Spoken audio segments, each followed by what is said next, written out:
My name is Mason Garcia. I am 14 years old and I've been raised in Glenville all of my life, all except for 5 years when I lived in Mexico with my dad on the Gulf. I am now in 8th grade and I attend South Tatnall Middle School in Glenville, Georgia. The best thing about being a student at STMS is they have clubs outside of just academic standards. They have FCA, Fellowship of Christian Athletes. They have Junior Beta Club where we go on conventions twice a year and we get to show what we can do to a lot of other people that might not have ever seen us before. In school, I am in the clubs Beta, FCA, Science Club.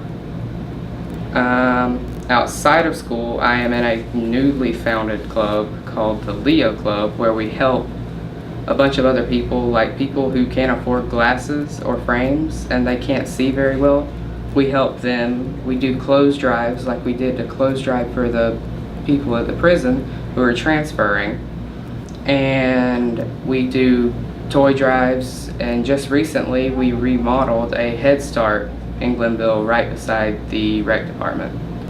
I have been in FCA since 6th grade whenever I started coming, because that's the first time they introduced it.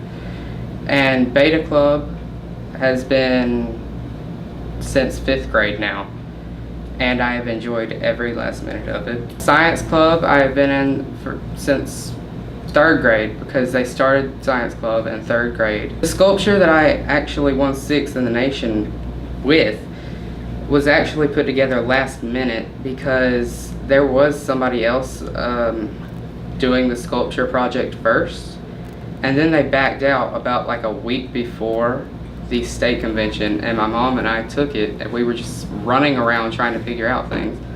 And so we thought about Georgia and we just decided, hey, pecans, Georgia, they go together.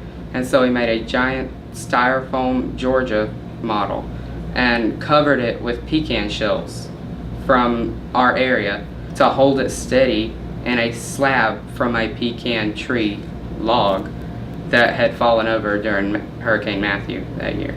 And then when we went to nationals, after I won 1st in state, I just remember being terribly nervous about me getting anything because when we looked at the other sculptures, they were huge. And then I walked up to the sculpture and I saw 6th place and I was just like, well, yay. I've been in band since 5th grade whenever we were allowed to join, and since then I have been playing the clarinet. I have branched off and started playing a few more instruments. 2 of them I am trying to learn, the piano and the guitar, but I currently can play the B-flat clarinet and the bass clarinet, and I've marched in all of the parades that we were allowed to march in. Wonderful. You mentioned a little bit about your mom, and I know your sister, so tell me a little bit about your family and how they support you. Well, my family is a big supporter of getting good grades, which is mainly why I currently have a 98 as my lowest grade. And my mom, she works at the high school, and so that makes it even more so, and she deals with children all day, so when I get home, I'm just like trying to get on her good side. And my grandparents, they're just supportive of me and my sister all around, and my sister is currently going to UGA. This is her 2nd year. She is going to be an ELA teacher for middle grades. The 2 teachers that have been really influential to me now have been Miss Nopal, now Miss Halligan. In 6th grade, she was my math teacher, and from then she made me love math, and it never stopped even through 7th grade to now in 8th grade. She just explained things very well. She didn't let us just fish out in the nowhere trying to figure it out on our own. And Miss Schumann, she was my 7th grade ELA teacher. She did not let you not do something, and she would just encourage us constantly and just told us what to do specifically, and that where if we did something wrong, it would have only been entirely our faults. And so by doing that, it just made me love ELA even more, and I think being a good person also helps when teaching too. Well, my dad, who is currently now in Mexico, he has been for about 12 years because, well, when my mom married him, he was illegal in the country, and he went to get his papers, and when he went to Mexico to get them approved, they asked him how many times they crossed the border, and he said twice, and they banned him to Mexico for supposedly 10 years. But the 10 years have been up now, and he's still not here. And my mom, she saw this thing on Facebook where she could type a letter to the White House, not anybody in particular, and so she just put his story out there, nothing about her wanting help. And she got a call from a woman who said she was from the U.S. headquarters and said that Trump had read her letter and that they wanted to help her through that, and that they wanted her file case number and all of that information that was needed to get through with the case, and they would help her as soon as possible. And from there it's branched off into more calls, and he should be coming home soon.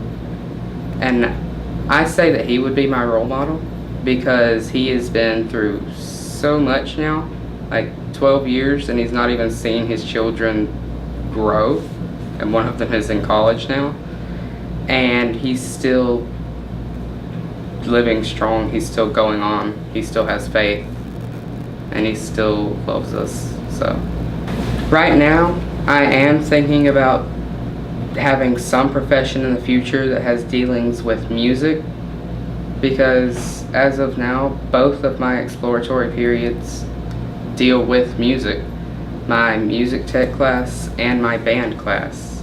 I would give them the advice of, if they were trying to find what they wanted to be in the future, to just look deeply in the past or right here and find something that you might have found that you just loved even a little, and then just think about what you could do if you advanced on that in particular thing that you want to do. And if you still love it enough, like I do music, that should probably be what you want to do. And in academics, you might not like it, but trust me, it's worth it. It makes everything a whole lot easier. Wonderful.